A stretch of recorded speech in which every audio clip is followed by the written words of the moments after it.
Hi all. So today I'm finally doing this piece, exploring whether supporting Europe and Ukraine during this critical time in our history over here has actually cost the United States more than it has earned. Now, the most recent number I've heard from a non-liberal news outlet, in case you worry about that factor, it's on Fox News, where the host quoted an amount of $100 billion. So rather than obsessing over the fact that that is still less than the US spent during the global war on terror every couple of months, let's just remember that number while we dive into what the US has gained from being a reliable partner over the last few years. From my own time living here, I can tell you that the biggest difference has been in the supply of natural gas. Going into the Russian invasion of Ukraine, criticism of Olaf Scholz and the German government had already been strong because they had worked with Russia on establishing the Nord Stream 2 pipeline, which made Russia the largest provider of natural gas to Europe. And they were working on an expansion called Nord Stream 2. One of the reasons behind all this is that Germany decided back in 2011 to phase out nuclear power after the accident at Fukushima and was wrapping up that work by 2022. Personally, I don't agree with that decision because I consider fossil fuels a far greater danger, even just based on human deaths per kilowatt hour produced alone. But we can dive into that another time. Whatever the case may be,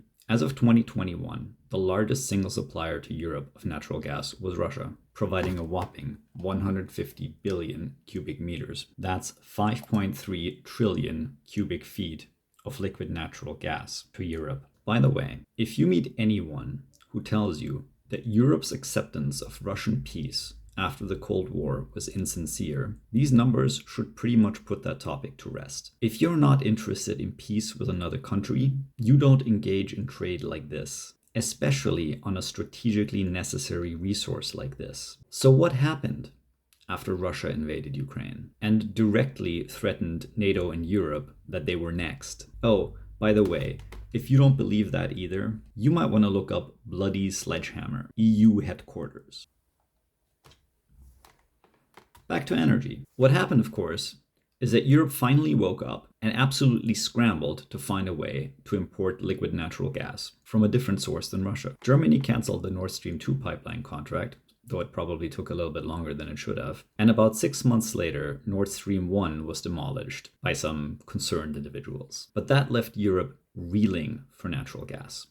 On a personal note, I was horrified by the invasion of Ukraine as well. And I remember the remaining winter 2022 and the winter from 2022 to 2023 as well. We knew that we were still using Russian gas quite a bit because landlines and gas terminals were still being used. So we ramped down the heat in our house to 17 degrees from the normal 23. For my US viewers, that's about 62 degrees. You're definitely wearing extra layers at that point, and it's really uncomfortable if you have to wake up at night. We also had similar restrictions in public places in Europe in general. And by the way, I know that doesn't come anywhere close to what Ukrainians are going through in the winters, so my thoughts are with you. In the meantime, though, Europe was doing a fantastic job modifying its energy infrastructure, and it built some of the largest and most efficient LNG terminals in the world, hooking them up to a set of pipelines that reach most countries in the EU. Those terminals allow the US to supply its natural gas to Europe and help stabilize prices. You want to see those prices? The spot price of natural gas maxed out at 30 times the previous monthly average.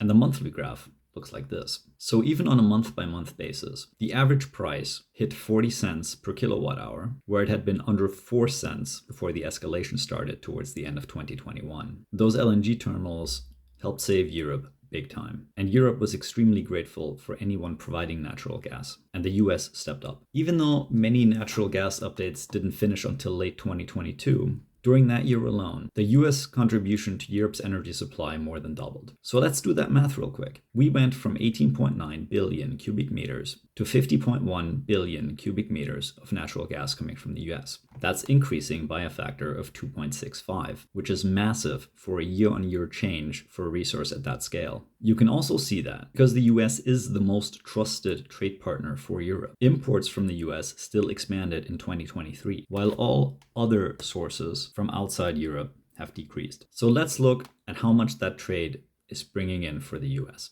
To know that, we have to know the approximate amount of energy in kilowatt hours that a cubic meter of natural gas contains, because the energy is paid for in kilowatt hours. It turns out that for estimating purposes, that math is pretty easy, because a cubic meter of gas has about 10 kilowatt hours. But let's be precise and use this 10.45 value here. Going back to our gas price graph, we can see that for the last year, with a somewhat stable price, we're paying about 8 to 10 cents per kilowatt hour. For the year before that, it's much harder. I'm going to eyeball this at about 17 cents, more than 4 times the price from before the crisis. It may actually be a bit of a higher average, but it's hard to tell visually how much of these valleys this peak could fill. So I'm going to be slightly conservative. Then we need to solve one more variable, the actual exchange rate. Now that has been reasonably steady at about $1.05. I think it was up to 1.20 at times, but the euro's been dropping slowly. How much has the US earned by being a supporter in this critical time? Let's look at the final numbers. Here you go. You can see that I used the same numbers here, carrying the 51 billion cubic meters at a price of 17 cents at 10.56 kilowatt hours, and then taking it from cents to euros, and then doing the exchange rate to US dollars. So in 2022 alone, revenue for US gas in Europe was around $96 billion. During 2023, the imports increased further to 56 billion cubic meters with a more stable price of 8 cents. That's still twice as much as before the crisis. So the revenue is about 49.7 billion. How does that compare to before the war? Well, before the war, the imports from the US were about 18.9 billion cubic meters, and the price was below 5 cents, so the revenue was about 10 billion a year. That means being a good partner to Europe has resulted in a difference of about $131 billion in gas exports to Europe alone, and helped the US become the most successful gas exporter in the world. But is there more to this picture? Let's see if we can find any sources for overall trade between Europe and the US. Here again is a EU government website. It's a summary graph, but it's credible. You can see that from 2021 to 2022, imports from the US to Europe increased from, I'll make it about 230 billion to 360. So we're up by about 130 billion, by more than half. That means that besides LNG, other resource exports to Europe must have also increased by about 50 billion a year. In 2023, the overall value is back down a little to about 340 billion, and that's probably explained by the stabilization of natural gas prices. At the same time, European trade with the US also increased, but by a smaller margin, only about 100 billion. Overall, this is a favorable result for the US. First off, a total of 240 billion euros, so about $250 billion, in extra trade over 2 years, and also an improvement to the trade balance ratio to 0.69, up from 0.57. And that brings me briefly to a point that I was getting at in an earlier video about corporate tax rates. The extra imports only net the US a 2% tariff, so they're worth about $4 billion in taxes over the 2 years. The exports, however, at a tax rate of 20%, are already worth an extra $50 billion over the last 2 years, not counting 2024, which is already ending. If the US were to help out for another $100 billion and help Ukraine achieve more success, while Europe also continues to improve on its own capacity to support Ukraine, then the investment will pay for itself in about 5 more years. And if the US and Europe continue to build on this relationship that they've been establishing over the last few years, then they would reap benefits for decades.